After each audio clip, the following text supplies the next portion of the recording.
I just met my fiancée's cousin for the first time, and the way she kept staring at me with her 5-year-old son has me panicking about what my past might have just caught up to.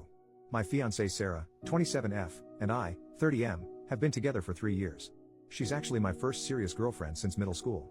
I will honestly admit I've been a complete piece of crap with women for most of my teens and 20s and pretty much used women. I'm saying all this only to explain how promiscuous I was in the past. Sarah knows about my past and she's grown to accept it. We met at work and she hated me because she saw right through me, and after pursuing her for close to a year she finally agreed to a date and the rest is history. We've been living together for 2 years now and I've grown incredibly close to her parents as well, and she also loves my family. Past 3 years have been the best of my life and I'm so excited to spend the rest of my life with her. This weekend her cousin and her family are in town. She's really close with her cousin Lauren, 34F, miracle I haven't met her yet. I was always busy for one reason or another the few times she's visited in the last 3 years. So I finally met Lauren and her husband for dinner at Sarah's parents' place. She immediately stares at me a bit wide-eyed and I can't help but think she looks familiar. We're all being introduced to each other and Lauren for the most part seems to be acting normally, but she's still staring at me whenever she can. Sarah's parents then come in with Lauren's little boy who's 5 years old. I'm looking at this kid and Lauren and the only thing I can think of is that this boy looks like a carbon copy of me at his age with some Lauren mixed in. I'm suddenly starting to remember that I took Lauren home from a bar close to 6 years ago. And I also remember convincing her to not use protection after I showed her my blood work. I'm just a sweaty nervous mess for the rest of dinner, and I think Lauren realizes from how she looked at me and the boy that maybe I realized too. And an even more messed up part, I think Lauren was visiting Sarah the weekend I took her home. They probably had a girls' night out that weekend with their friends and I took Lauren home. So Sarah was probably at the same bar that night. Sarah asked me if I was okay and just told her I wasn't feeling well. I didn't go to work yesterday and today and just took sick days. I don't know what the heck to do. Lauren obviously isn't saying anything. I have no clue if she was married at the time and I don't want to ask Sarah because I don't want her getting suspicious about me asking. I don't even know how I feel about possibly being a father. I'm 95% sure this kid is mine, look nothing like the husband. Do I just keep my mouth shut? I never cheated on Sarah obviously, but she knows how much of a player I was and it took her a while to get past my number. I don't know how she'd react if she knows I knocked up her cousin years before knowing her. This is vain and superficial about Sarah and I love her to death, but she absolutely hates if something is considered trashy or low class. I honestly think it's possible she'd leave me if I knocked up her cousin. I can't lose her, she's literally the best thing that's ever happened to me. Relevant comments. Commenter, I'm guessing a lot of the commenters on this are men. I'm a 52-year-old woman. The number one most important thing in a relationship for me, and for all of the women I know, is trust. Honesty, trust, and having each other's backs. This is why women sometimes can't forgive cheating. It's not the lovemaking, it's the breach of trust. If you were my boyfriend or husband, I would want you to put me first before Lauren, meaning, literally, come to me first. Like, I have to tell you something that's really stressing me out. You know how I told you I had a lot of irresponsible drunken lovemaking a few years ago? When I met Lauren the other night she looked really familiar. I am so ashamed to tell you this, but I am pretty sure I hooked up with her in time it happened. I'm not sure if she recognized me, but I think she might have. I felt like she was looking at me strangely. I was so stressed out about it I lied to you and said I felt sick. Well, that wasn't really a lie, because I wanted to puke, and I'm still completely sick about this. I can't bear to lose you, but I can't lie to you and not tell you about this. Please help me figure this out, what I should do. Then let her go through all the stages of figuring this out with you. Let her say OMG, is that your kid, while you put your face in your hands and moan. If you do what all these guys are suggesting, and try to do damage control, and go talk to Lauren behind your girlfriend's back, you are completely screwed. It's not the crime, it's the cover-up. If you talk to Lauren, figure out you are the bio father, and then drop the whole story on your girlfriend, there is no way in hell she will ever believe that you just figured this out now. She will feel doubtful about what you knew, when you knew it, how you feel about Lauren, when you last slept with Lauren, etc., etc. If you want a life with Sarah, go to Sarah and ask for her help. If she dumps you, she is only dumping you for something you already told her about, your past behavior, and if she got over it once, she might even get over it again. Right now you are in the most forgivable, least guilty position possible. You have never lied to Sarah about your past and you aren't going to start now. You did not turn your back on your child, or the mother of your child. You did not know. If this kid was your baby, you weren't informed at the time. If Sarah and Lauren are close, and Lauren did have a pregnancy and conceal it from the bio father, Sarah may know all about it and may be aware the bio father wasn't notified. Oscar Wilde once said, ignorance is like a delicate flower. Touch it, and the bloom is off. Women are insanely perceptive of micro-expressions on their partner's face.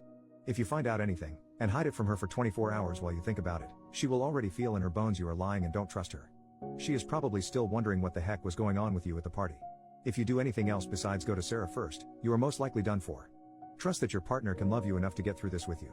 Tell her as soon as possible before Lauren comes forward and says something. If by any chance Lauren is passing your bio kid off as her husband's bio kid, she may try taking some defensive actions, who knows what. Or maybe Lauren will tell your girlfriend it's you, and that's why you acted sick at the party. OMG. Don't roll the dice. Go to her, throw yourself on her mercy, and asked for her help. Like others have said, if you and this kid share some DNA, the chance of him figuring this out in your lifetime is extremely high. Rip the band-aid off and deal with it now. First update, after 3 days of staying at home and feeling sick to my stomach with nervousness about this, I finally told Sarah late last night after my last post. Thank you so much to that one commenter because that post gave me the push to spill my guts.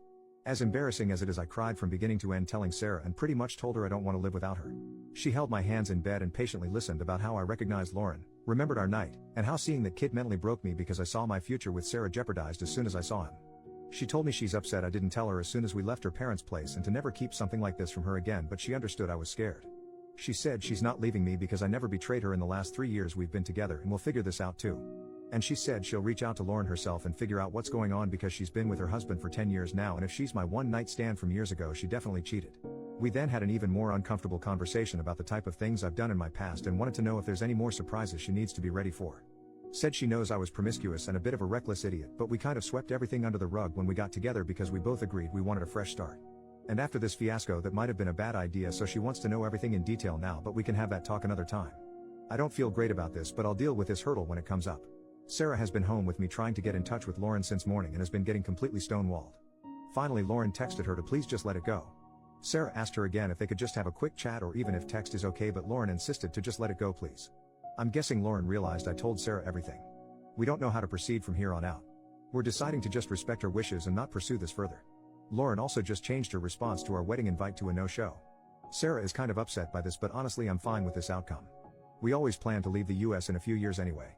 I got a lot of messages asking me to just shut up and I was honestly ready to go that route, but I think the worry was actually physically making me sick.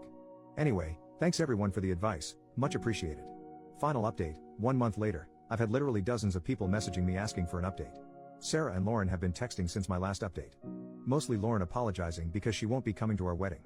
She also sent us some wedding and Christmas gifts, which was very sweet of her. Sarah didn't really push her for answers but left an open invitation to talk whenever Lauren felt comfortable. A few days before Christmas, Lauren FaceTimed Sarah and told her everything. Her and her husband were going through a rough patch in their wedding at the time. He had an emotional affair with a coworker and they were separated for a few weeks before reconciling. Lauren met me early on during the separation when we had our one-night stand. She told Sarah I'm the only one she ever hooked up with during this separation. Soon after she realized she was pregnant, she reconciled with her husband. They had been trying with no luck, so they just decided to raise the child as their own. Lauren said she's told her husband and it's caused some turmoil in their marriage and they're working through it now. He knew about this nameless, faceless man, but seeing me in the flesh and knowing after the fact that I'm the one guy has been a bit traumatic for him and he's feeling very insecure. So unfortunately he never wants us to ever interact or be in the same room again. I was listening right out of view from the camera, but I couldn't help but ask Lauren if this means I can never see the boy. She just said she was sorry. She told Sarah she'll talk to her later and that was it. They've still been texting and it seems Lauren and her husband will be okay with some time. Now we have to always coordinate that we're not coming to family events at the same time. Sarah and Lauren have already made plans to meet themselves though. As far as Sarah and I, we're doing okay. We had one pretty bad fight a few days after the last post went up. She wanted to know in excruciating detail everything about the type of guy I was before. Honestly felt like a CIA interrogation at one point. She cried and told me she wished she fell in love with someone else without my past, which hurt a lot. She apologized the next morning and we've been doing a lot better now. I think we're stronger now, in fact, now that she knows everything. I'm also never ever doing that ancestry testing services all these companies do. I've also gotten a much better paying job that's fully remote. Sarah will talk with her boss to see how she can convert to full remote as well, which we think is possible. We might be leaving sooner than we thought. That's it. Thanks everyone that provided advice, especially after the first post.